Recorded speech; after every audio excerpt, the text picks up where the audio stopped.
What is going on, awesome people of the interwebs? Welcome to another video. Welcome to this video entitled The Healthy Ego. And we're going into ego and emotional management within sports. Now, just a bit of background. I have played competitive tennis and martial arts for a number of years now. So this is just a recollection of all my thoughts, self-reflection, journaling, and I'm presenting all this information to you in video format. So without further ado, let's jump in to today's video.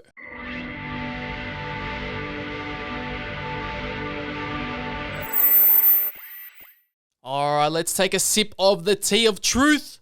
What is today's video? We're talking about ego management and emotional management within sports.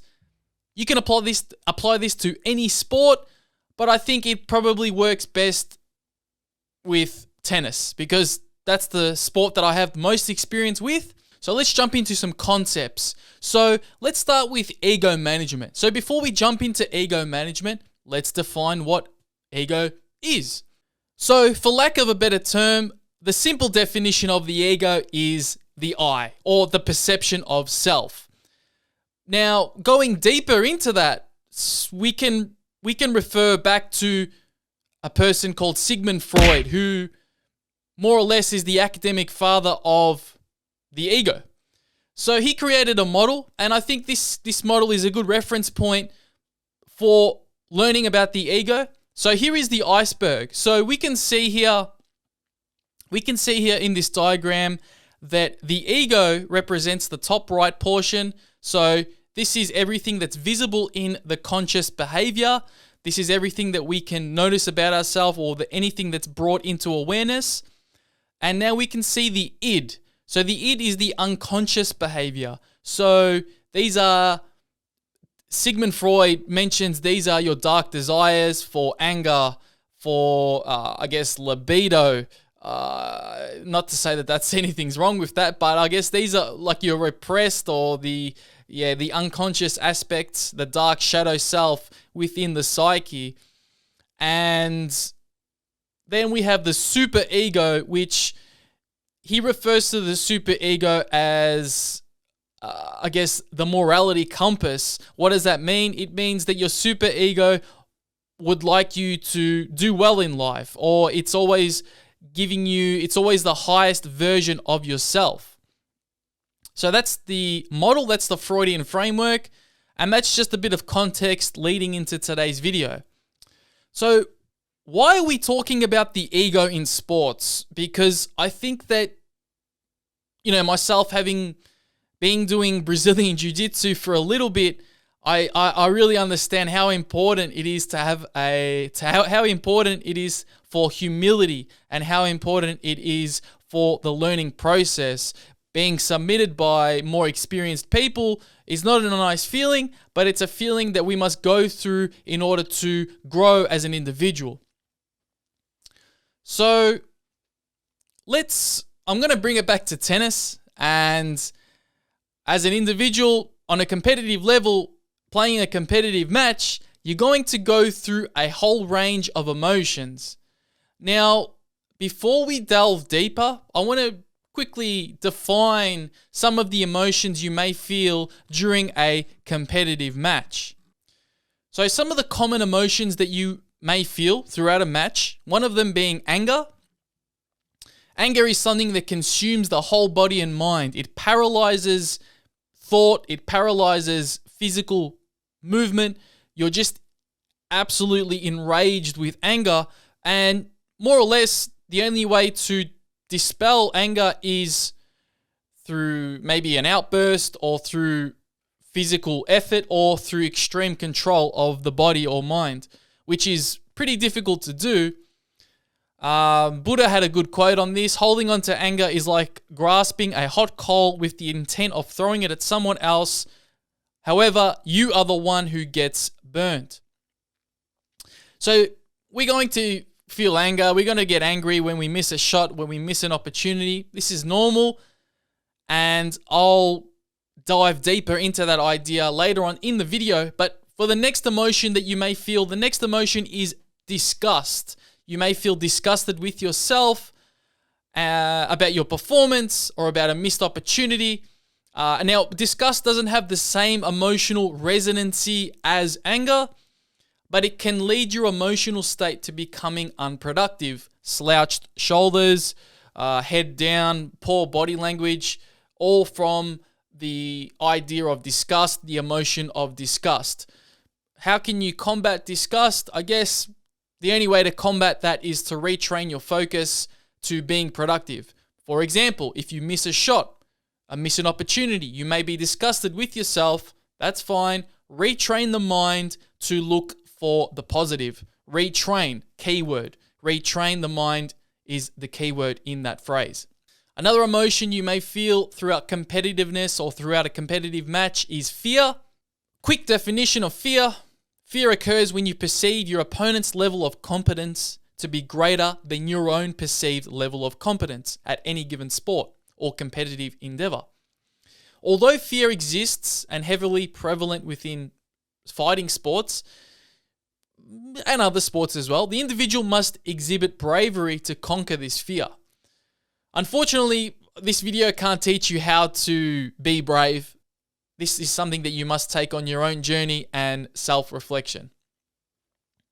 So yeah, fear is another thing as well that you may experience. Also, happiness.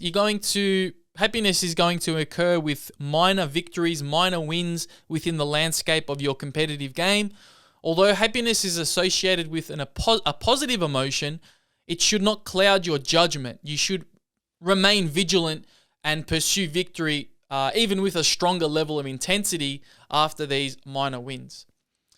Discouragement. Discouragement can happen, and I've been the victim of discouragement. It's not a nice feeling. It's a feeling of helplessness. Discouragement can happen when you are in a losing position and you've basically lost the mental fight.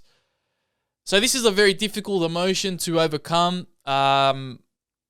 You basically need to take small wins in the battle and try to retrain your focus to your breathing, retrain your focus to small wins, which is, if you're not training physically, it can be very easy to be discouraged in competition, which is why, I guess, kind of zooming out a little bit, as an athlete, you need to have mental preparation, physical preparation, and you need to combine these two elements in order to create this emotional resiliency.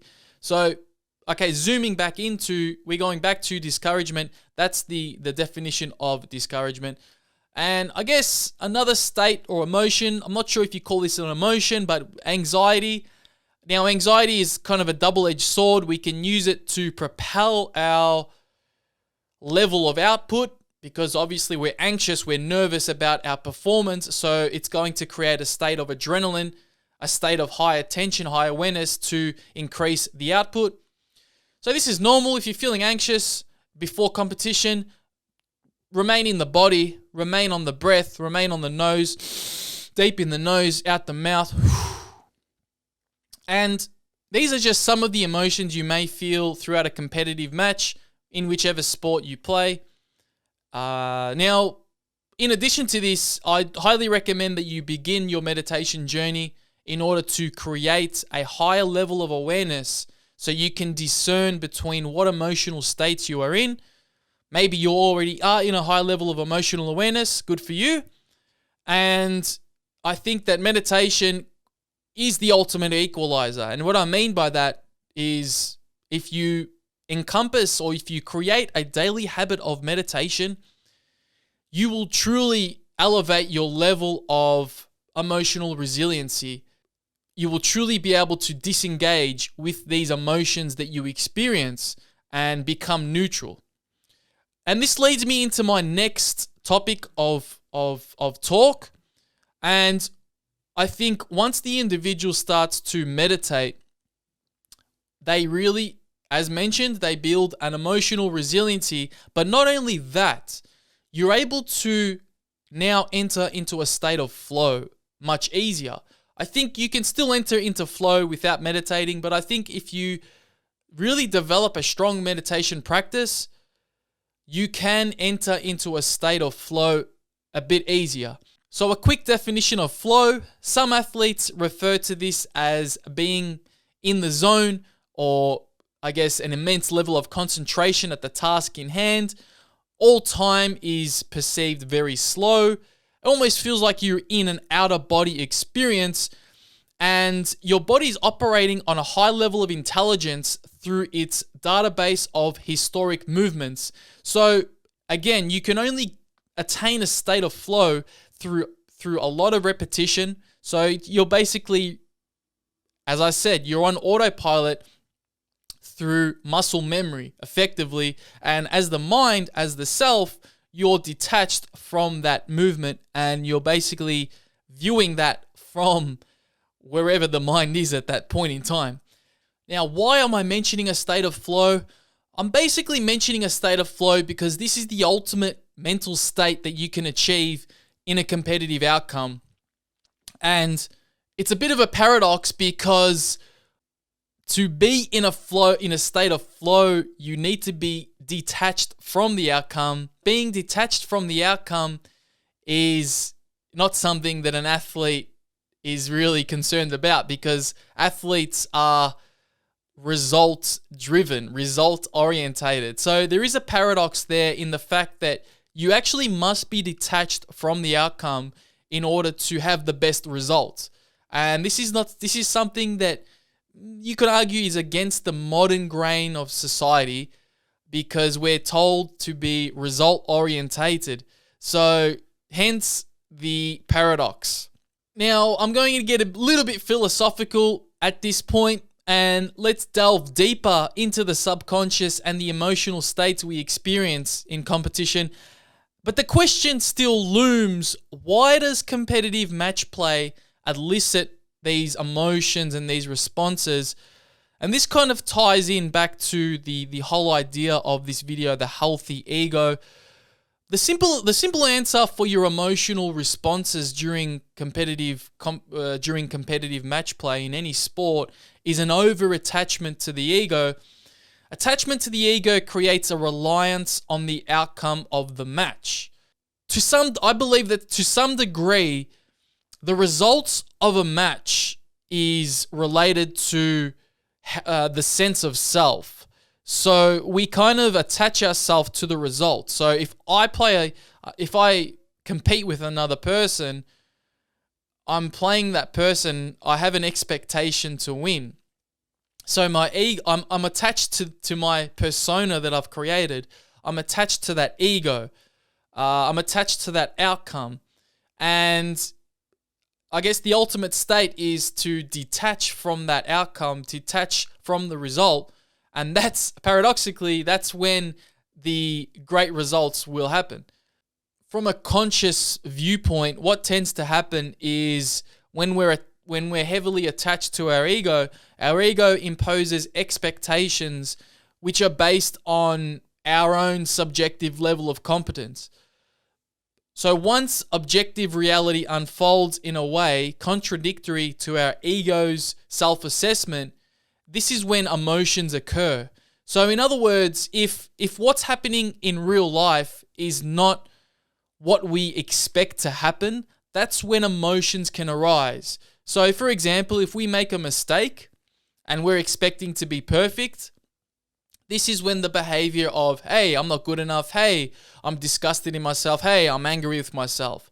This reflects back into your relationship with your ego. This reflects back into how detached are you? And to the argument, one can never be fully detached. You cannot be fully detached from your ego unless you are a spiritual monk that's meditating 10 hours a day or of very high enlightenment, or B, on a psychedelic experience, which I don't recommend going into playing a competitive sport where you need to be quick reactionary, and highly alert effectively. So in competitive arenas or in competitive match play, you're always going to have some essence of ego going into the battle, going into the match. So from that point of view, it's always about managing your emotions and managing your ego in any competitive endeavor. Alright guys, so that's been the end of the video. So in this video, I've touched on how to manage your emotional states. I've touched on why we become so competitive as humans. And I think as I mentioned before, it's all due to the relationship with our ego. And it's all about bringing awareness to your own ego and seeing how much does it take over my psyche? How much is it taking over my conscious behavior? How much is it controlling the way that I act, function, and think, my relationship with my ego? So that's the main question that I leave for you in this video, and I hope you enjoyed it. Hit a thumbs up, hit a subscribe, and sending peace to you, strength to you, and I'll see you on the next video. Let's go.